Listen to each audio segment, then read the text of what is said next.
Welcome back to Breslov campus. We'll be going into a little about the greatness and the importance of eating on Shabbat. Just before we go into this, to illustrate it through a story that happened. There was a Breslover from the previous generations. He passed away about the year 1972, 1971. Don't quote me on it, 71 to 72. His name was Rav Shmuel Horvitz of blessed memory. This man was literally someone walking on a different plane. He was here, but his mind was totally in a different world. He was a ladder, grounded, but the top reaching up to heaven. This was a very special person whose whole life was Mesirat Nefesh, self-sacrifice for the sake of and the purpose of connecting more to Rabbi Nachman and his teachings. This person, for example, risked his life in 1931, approximately, and he crossed the border, risking his life from Poland into Russia in order to be in Uman, to be by Rabbi Nachman's grave, in order to fulfill the promise of Rabbi Nachman of coming to his grave and reciting the Tikkun HaKlali, the 10 Psalms, and also being by him for Rosh Hashanah. And this man literally risked his life. He was caught, he was incarcerated in prison with a death sentence over his head, and by miracle, he came out. But he really was a man, his whole life was that goal of Inyan of Mesirat Nefesh, of self-sacrifice. Before he passed away relatively young, in his late 60s, about 67. So he was bedridden. He couldn't really move that well. He was living in the old city, in Yerushalayim. And Rav Yaakov Meir Shechter, a present leading the present day leading Breslover today, went to visit him. And Rav Shmuel Horvitz began to discuss with this Rav Shechter, both of whom were very fluent in Kabbalah also, about what a person gains on Shabbat. And Rav Shmuel Horvitz was beginning to explain to Rav Shechter how on Friday night and Shabbos day, a person gets an extra, what's called nefesh, ruach, and neshama, a lower soul, a spirit, and an upper soul. Twice, Friday night, and again, Shabbos day. You go through this process twice, and we began to explain at what points in the davening of Friday night a person gets the additional lower soul, the ruach, and then the upper soul, right? There's 3 stages there at the davening. One is right before, the last one is before the Amidah, the upper soul is right before the Shemon Esrei, and the middle one is at the time of Baruch Hu, when they say Baruch Hu at the beginning of the Kaddish, and the lower soul is when they say Boi Kala, Boi Kala.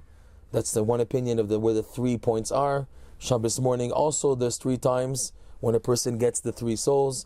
One is at Nishmat, one is at the Shemon Esrei. I forgot exactly, Baruch Hu, it's been a while. But you have 3 times in the davening during the day also that you get the additional lower soul. There's the root, is the spirit, and the upper soul. And then Rav Shmuel Horvitz began to explain to Rav Shechter, but the eating on Shabbos, every bite, every chewing of the food of Shabbos brings you to higher levels. This is just in the davening. The davening has 3 points in the davening, and that's it. To get your lower soul, spirit, and upper soul, there's the Friday night davening for that, the Shabbos day davening. But the eating of the food, Friday night, Shabbos day, and especially the third meal, every morsel, every bite, every chewing brings you to higher and higher levels. And he was saying it out of pain because he was so weak, he couldn't even eat anymore. And he said to Rav Shechter, I'm losing out now, I can't even reach these amazing levels by the eating of Shabbos. And to show you the greatness, the importance of eating on Shabbos. And it was to this end that Rabbi Nachman told his followers, eat, children, eat, essen Kinder. And they explained that he was referring to the winter Shabbat days, where the day is very short, and right after eating already the day meal, it's already time to go to Daven Mincha, and people are totally full from the Shabbos cholent and the nice food that they ate at the Kiddush. People don't have no room to eat Seudah Shlishit, which is why many people take an excuse or not to eat it at all, God forbid, which is totally against the law, or to eat something light and not to wash their hands and do motzi.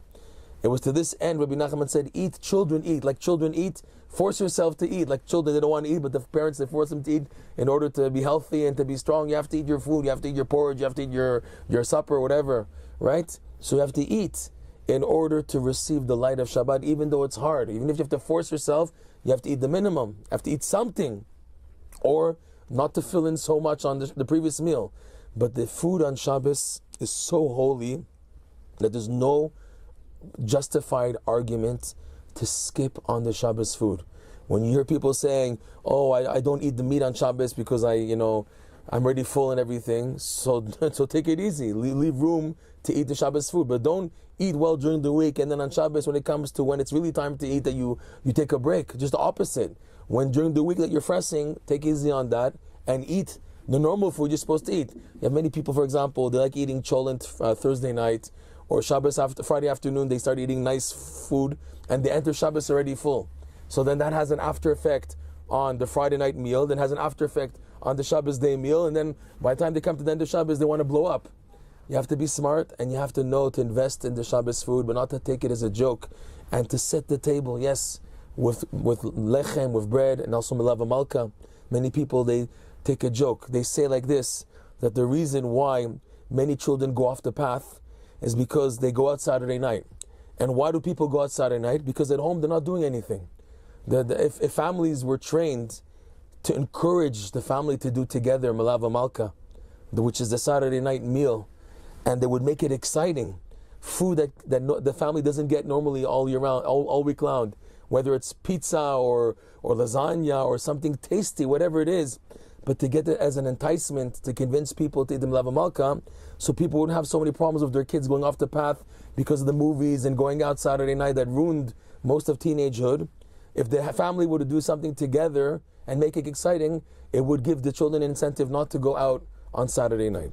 So in the end of the day, there's a benefit to eating on Shabbos, a tremendous benefit, even for the Yiddishkeit, for the Judaism of the family.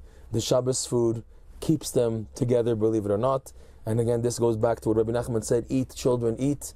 And what Rav Shmuel Horvitz was telling Rav Shechter about the value and the power of every bite of food. Remember, for example, if Rosh Hashanah falls on Shabbat, there's no shofar.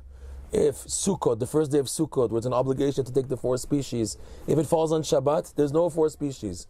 Rav Nosson explains what fills in the gap of the shofar when it falls on Shabbat, what fills in the gap of the etrog, the lulav, the hadas, the myrtle branches, the aravot, when it falls on Shabbat, the food of Shabbat.